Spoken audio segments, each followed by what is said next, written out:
And you're a cat person, Bibbs. I am a cat person. So I want better cat movies. We are catching up with Puss in Boots: The Last Wish. My fantastic friend William Bibbiani is back. Bibbs is here. He visited us last week to talk about Megan, which we both raved about. I suspect we are not quite going to be on the same page on this one. If you've not subscribed yet, we'd love to have you. It's a brand new year. Let's start it off right by joining us for all of the award season fun and catching up with other movies like Puss in Boots. So please subscribe if you have not already. We'd love to see you. Bibbs, what is Puss in Boots: The Last Wish about? What's a Puss in Boots? Hey, it's me! Oh. Puss in Boots, voiced by Antonio Banderas, character from the Shrek franchise. He had his own spin-off movie about 10 years ago. It's been a long time. He's back, but this time he discovers that in this fairy tale universe, cats all have 9 lives, and Puss discovers rather unexpectedly that he is on his very last life, and his whole cavalier, devil-may-care, fighting monsters lifestyle suddenly comes crashing in on him in a really overwhelming weight of existential horror.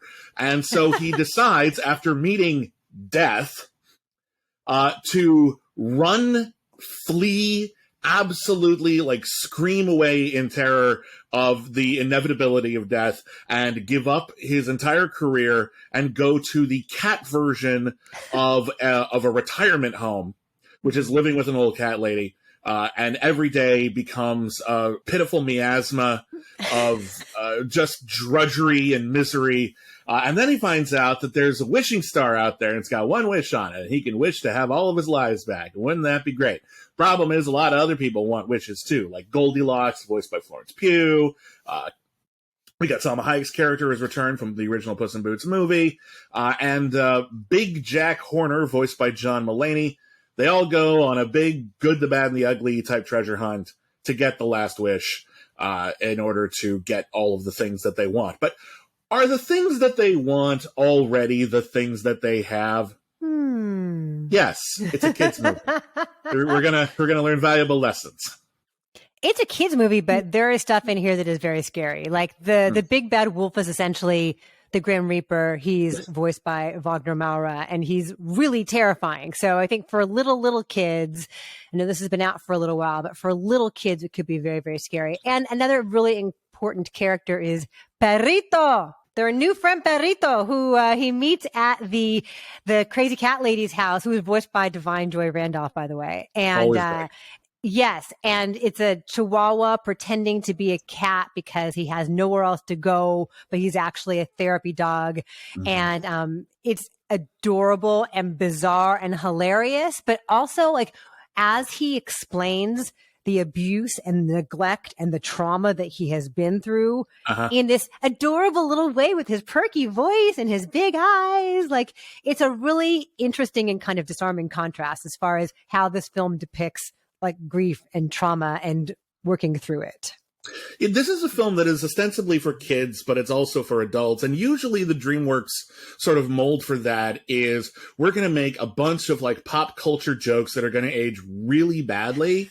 So that Shrek, even though it was, considered this big deal at the time, it's actually kind of hard to watch now. Yeah. It's so incredibly dated. Puss in Boots doesn't have that many kind of pop culture references. What it does try to do in order to bridge that gap between kids' movies and movies for adults is make a movie that will make all the adults in the audience poop themselves in existential terror. I wasn't kidding. The majority of the first act of this movie, after this wild and inventive and beautifully animated opening sequence, which is making all the rounds on social media. Look at how amazing this movie is. And I'm like, yes, it also makes me absolutely terrified of the prospect of growing old and dying. I found this movie oddly sobering.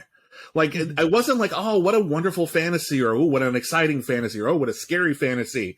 It was like watching someone who has a terminal diagnosis, grasp at straws. That's what the wishing star is for Puss in Boots. It's him trying to go to a faith healer to like find to get his lives back. Yeah, and it's sad in a way that I honestly don't know. I don't think the filmmakers intended for me to be completely bummed out by this. And I know a lot of people really love it and thought it was really, really fun. And there are parts of it that are fun. There are definitely sequences that are really good. I think Florence Pugh is amazing in it. There's a really funny bit with Jiminy Cricket that made me laugh a lot. Yeah. That's really, really funny. Yeah. But honestly, my main takeaway was, this is genuinely depressing to me.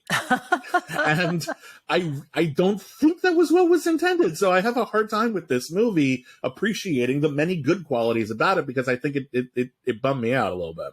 I did find it zany and funny, and I laughed a lot, more than I expected. A lot of it comes from just, the performances from Antonio Banderas is so reliable as this swashbuckling kitty who takes himself way too seriously. But then he's super cute, like lapping up milk with his little pinky tongue from a shot glass. Like, he's so cute. And this is one of the reasons why we need more than one film critic, because like your takeaway is it's so cute. And my criticism is it made me think about dying. But it makes you think about dying in fun ways. There's a hilarious montage in like an institution where every day is just like another one, and no one's going to see me again. But like all the ways that he dies, the montage of his previous 8 lives is hilarious. Like it's the way it's paced is so zippy, and all the details in it are really clever. Because it's delivered in a funny way. In cartoons, characters die and it doesn't mean anything. Like Wile E. Coyote can get an anvil dropped on him and he's back the next day. So it's kind of funny when Puss in Boots comes back after doing something like ridiculous, like some absurd way to die. But once that's all gone and he actually realizes, I'm not a cartoon character anymore. I have like mortality, like all of you in the audience. Then I'm like, then it sort of hits him, and he can be nothing but depressed to be like us.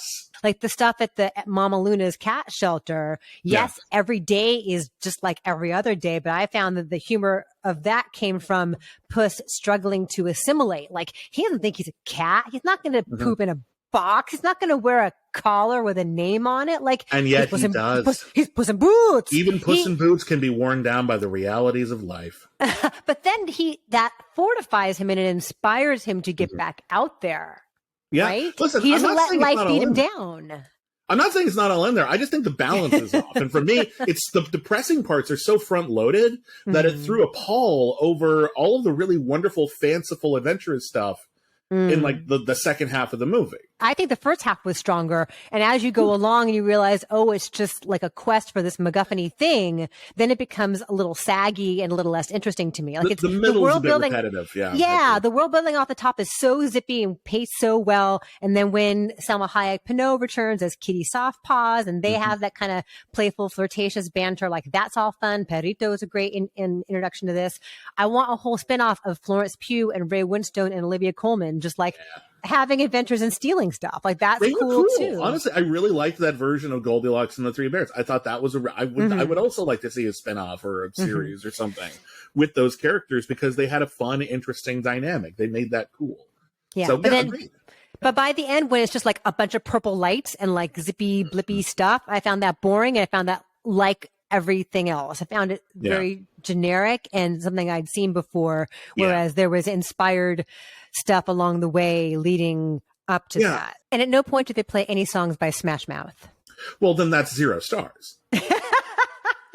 You want more Smash Mouth? Well, listen, somebody once told me that the world was going to roll me, but they should have done it now. This time they should have done it. That's the problem. Okay, what is your number? Okay, I'm one of only like 6 negative reviews for this movie on Rotten Tomatoes, but it was a very mixed review. Okay. So I'm going to go just a little higher than maybe my review might have. I'm going to give it a 6. I'm saying 8.2 with my little furry paws. Well, that's adorable. Oh, and you're a cat person, Bibbs. I am a cat person, so I want better cat movies. All right. It means my standards are higher, not lower. I see. Puss in Boots: The Last Wish is in theaters for a little while. It is streaming if you want to rent it for some exorbitant amount of money. It'll be probably on cheaper Netflix. Than taking 4 kids to the theater. So. That is true. And it's also going to be on Peacock and Netflix eventually. So have fun. Meow.